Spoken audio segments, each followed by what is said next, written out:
అందరికీ మన ప్రభువును రక్షకుడైనటువంటి యేసుక్రీస్తు వారి పేరిట ప్రేమపూర్వకమైన వందనాలండి. ప్రియమైనటువంటి దేవుని వారలారా, యేసుక్రీస్తు వారి గురించి మనం ఆలోచించినట్లయితే ప్రతి జనరేషన్‌లో కూడా కొన్ని వివాదాలుంటాయి. కొన్ని త్యాగాలుంటాయి. కొన్ని హెచ్చరికలుంటాయి. ఇలా అనేక రకాల ఎమోషన్స్ అనేవి యేసుక్రీస్తు వారి గురించి మనకి సహజంగా కనబడతా ఉంటాయి. అందుకే యేసుక్రీస్తు వారి గురించి ఒక ప్రవక్త ఎలా మాట్లాడారో మనం గమనించినట్లయితే లూకా సువార్త మనం చూద్దాం. లూకా సువార్త 2వ అధ్యాయం మనం చూసినట్లయితే గనక 34వ వచనం మనం చూద్దాం. సమూయేలు వారిని దీవించి, ఇదిగో అనేక హృదయాలోచనలు బయలుపడినట్లు ఇశ్రాయేలులో అనేకులు పడుటకును తిరిగి లేచుటకును వివాదాస్పదమైన గుర్తుగా ఈయన నియమింపబడి ఉన్నాడు. మీరు బాగా ఆలోచించినట్లయితే యేసుక్రీస్తు వారి గురించి ఎన్నో వివాదాలు సహజంగా వస్తూ ఉంటాయి.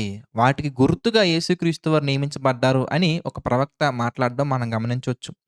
ప్రియులారా, యేసుక్రీస్తు వారి గురించి ఆయన ఉన్నటువంటి కాలంలోనే మనం ఆలోచించినట్లయితే, అనగా ఆయన ఈ భూమి మీదకి వచ్చి జీవించినటువంటి కాలంలోనే మనం ఆలోచించినట్లయితే, కొంతమంది ఆయన గురించి ఇర్మియా అనుకుంటున్నారు. కొంతమంది బాప్తిస్మం ఇచ్చే యోహాను అనుకుంటున్నారు. కొంతమంది ఏలియా అనుకుంటున్నారు. కొంతమంది ప్రవక్తలలో ఒకడనుకుంటున్నారు. ఇంకొంతమంది మరి తిండిపోతంటున్నారు, మద్యపాని అంటున్నారు. ఇంకొంతమంది అనేక రకరకాలుగా ఎంతోమంది ఎన్నో రకాలుగా యేసుక్రీస్తు వారి గురించి మాట్లాడుకున్నట్టుగా మనం చూడొచ్చు. ముఖ్యంగా ఆయనను నమ్మని వారు, ఆయనను విశ్వసించని వారు మరి ఆయన గురించి రకరకాలుగా మాట్లాడడం మనం గమనించొచ్చు. అయితే తర్వాత ఆయన మరణించి సమాధి చేయబడి తిరిగి లేచిన తర్వాత కూడా, పరలోకానికి వెళ్ళిన తర్వాత కూడా అసలు యేసుక్రీస్తు వారు పునరుత్థానుడే తిరిగి లేలేదు. ఆయన మరి మరణాన్ని జయించలేదు అనే విధంగా కూడా ఎన్నో రూమర్స్ అనేవి లోకంలోకి రావటం మనం గమనించొచ్చు. ఈ కాలంలో మనం ఆలోచించిన యేసుక్రీస్తు వారు దేవుడైతే కన్యక ద్వారా రావడం ఏంటి? యేసుక్రీస్తు వారు దేవుడైతే తనను తాను రక్షించుకోలేకపోవటం ఏంటి? ఎవరో చంపితే చనిపోవటం ఏంటి? ఇలా అనేక రకాల మాటలు యేసుక్రీస్తు వారిని నమ్మని వాళ్ళు సహజంగా మాట్లాడుతూ ఉంటారు. అందుకే మరి యేసుక్రీస్తు వారి గురించి దేవుడు పౌలు గారి ద్వారా రాయించినటువంటి ఒక మాట మనం జ్ఞాపకం చేసుకున్నట్లయితే, కొరింథీయులకు రాసినటువంటి మొదటి పత్రిక మనం చూద్దాం. మొదటి కొరింథీ పత్రిక 1వ అధ్యాయము 25వ వచనం మనం గమనించినట్లయితే, దేవుని వెర్రితనము మనుషుల జ్ఞానము కంటే జ్ఞానము కలది. దేవుని బలహీనత మనుషుల బలము కంటే బలము గలది అని మాట్లాడుతూ, మరి 24వ వచనంలో ఆయన యూదులకు ఆటంకముగాను అన్యజనులకు వెర్రితనముగాను ఉన్నాడు గాని యూదులకేమి గ్రీసు దేశస్థులకేమి పిలువబడిన వారికే క్రీస్తు దేవుని శక్తియు దేవుని జ్ఞానమునై ఉన్నాడు. చూసారా ఎంత చక్కటి మాట మనకు కనబడుతుందో. అంటే యేసుక్రీస్తు వారి గొప్పతనం అనేది మరి అర్థం కానటువంటి వాళ్ళకు అది వెర్రితనంగానే మనకు కనబడుతూ ఉంటుంది. వాళ్ళు అలాగే ఆలోచిస్తూ ఉంటారు. వాళ్ళకి అలా కనబడుతుంది కాబట్టి మరి అలా ఆలోచించే వారు వెర్రిగా ఆలోచిస్తున్నారని మనం తీసుకోవాలి తప్ప యేసుక్రీస్తు వారి త్యాగాన్ని, ప్రేమను, గొప్పతనాన్ని కాదండి. చాలామంది ఆలోచించే విధానం ఎలా ఉంటుందంటేనండి, యేసుక్రీస్తు వారు దేవుడైతే పాపులను కాపాడటం ఏంటి?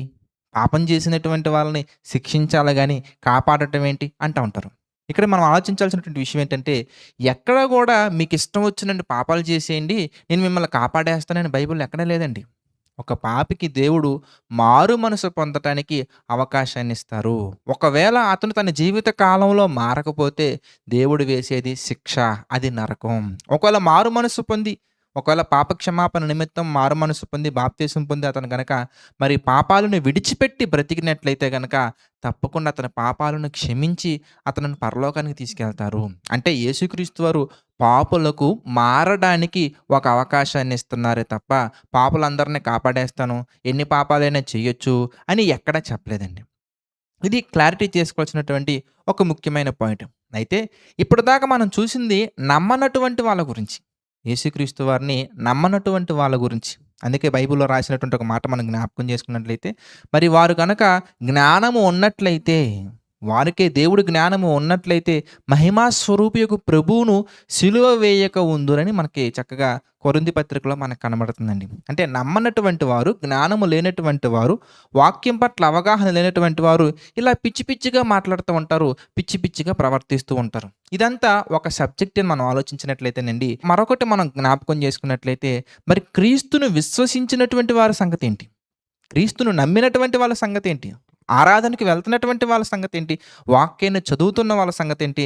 జ్ఞానం నేర్చుకుంటున్న వాళ్ళ సంగతేంటి అని మనం ఆలోచించామనుకోండి, ఇక్కడ గూడా క్రీస్తును నమ్మిన క్రైస్తవులలో, విశ్వాసులలో గూడా కొంతమంది మరి విశ్వాసులుగా పిలువబడే వాళ్ళనొచ్చా?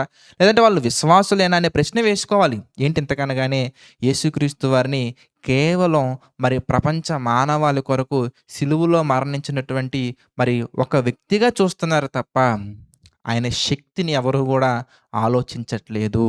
ఎక్కువ శాతం మంది మరి నేను గమనించినంత వరకు ప్రియులారా, ఆయనను చాలా తక్కువగా చూస్తున్నారు. అంటే నేను పాపం చేసేసాను, ఎళ్ళాను, ప్రార్థన చేసుకున్నాను, ప్రభు రక్తం తీసుకున్నాను, ప్రభు శరీరంలో పాలు పంపులు పొందాను, నా పాపాలు పోతున్నాయి. మరలా లోకంలోకెళ్తారు, మరలా లోకానుసారంగా జీవిస్తారు, మరలా వస్తారు, మరలా ప్రార్థన చేసుకుంటారు.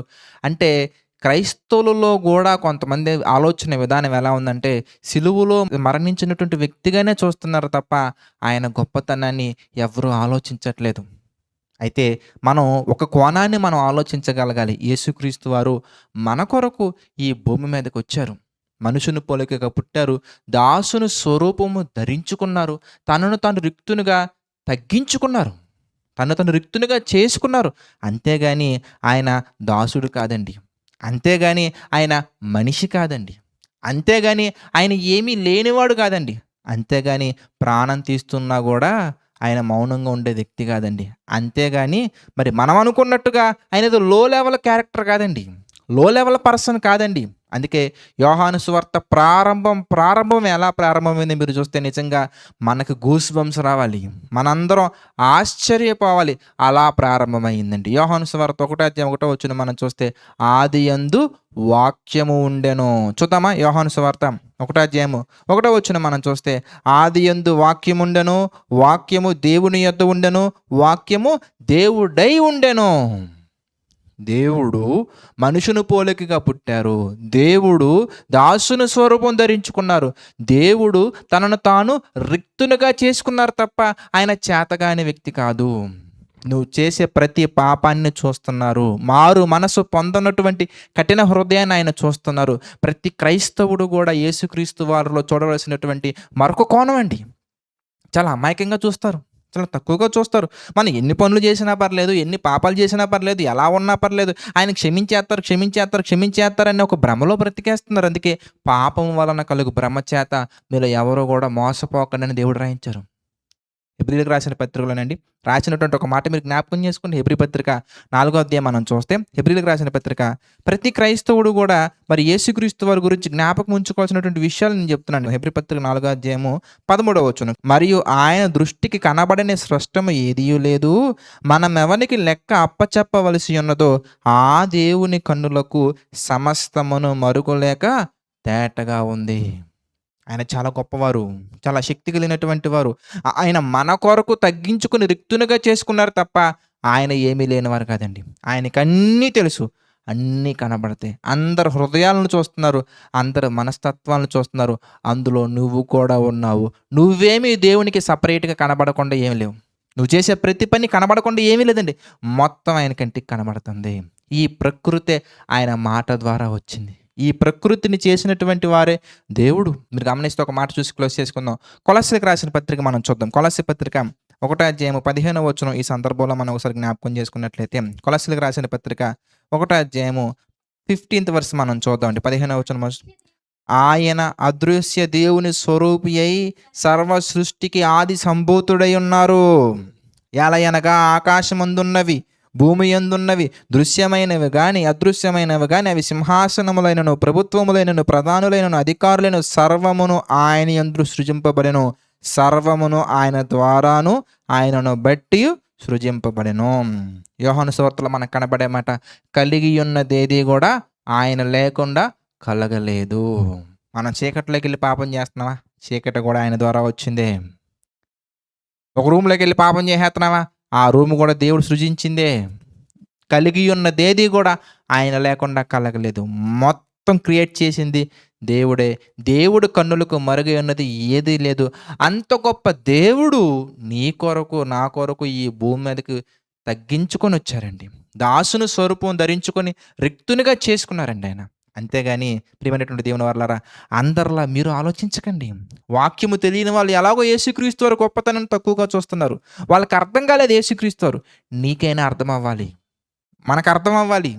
మనం అర్థం చేసుకొని ప్రపంచానికి అర్థమయ్యేలా మనం చెప్పాలి. అంతేగాని క్రైస్తవులుగా చాలామంది ఎలా ఉంటారంటేనండి, వాళ్ళ సాక్ష్యపు జీవితం గురించి ఆలోచించినట్లయితే, మరి దేవునిని తక్కువగా అంచనా వేయడం ద్వారానో, లేదంటే బలహీనమైన క్షణాలను అడ్డం పెట్టుకునే ద్వారానో పాపంలో పడిపోతున్నారు. వారి ద్వారా దేవుని నామానికి అవమానకరంగా జీవిస్తున్నారు. మరి ఈ ఉదయకాల సమయమున దేవుడు ఈ బైబిల్ జర్నీ ద్వారా మనతో మాట్లాడుతున్న విషయం ఏంటంటే, యేసుక్రీస్తు వారిని తక్కువ అంచనా వేయకండి. ఆయన లేకుండా ఏదీ కలగలేదు. సమస్తమును ఆయన ద్వారాను, ఆయనను బట్టి కలిగెను. కనుక జాగ్రత్తగా మనం బ్రతకాలి. ప్రార్థన చేసుకుందాం. ప్రతి ఒక్కరి తలలోంచి ప్రార్థనలు ఏకీభవించండి. ప్రార్థన. ప్రేమగల తండ్రి, దయగల దేవా, ఎన్నో విషయాలను తండ్రి వాక్యానుసారంగా ధ్యానించడానికి మాకు సహాయం చేస్తున్నారు. అందును బట్టి మీకు కృతజ్ఞతాస్తుతులు చెల్లించుకుంటున్నాం తండ్రి. తెలుసుకుంటున్న ప్రతి విషయాన్ని తండ్రి మీ చిత్త ప్రకారంగా క్రియలలో పెట్టుటకు మాకు సహాయం చేయండి. ఎవరెవరైతే మీ కొరకు తండ్రి ప్రయాసపడుతున్నారో, కష్టపడుతున్నారో వారిని జ్ఞాపకం చేసుకోండి. వారిని, వారి కుటుంబాలను తండ్రి దీవించండి.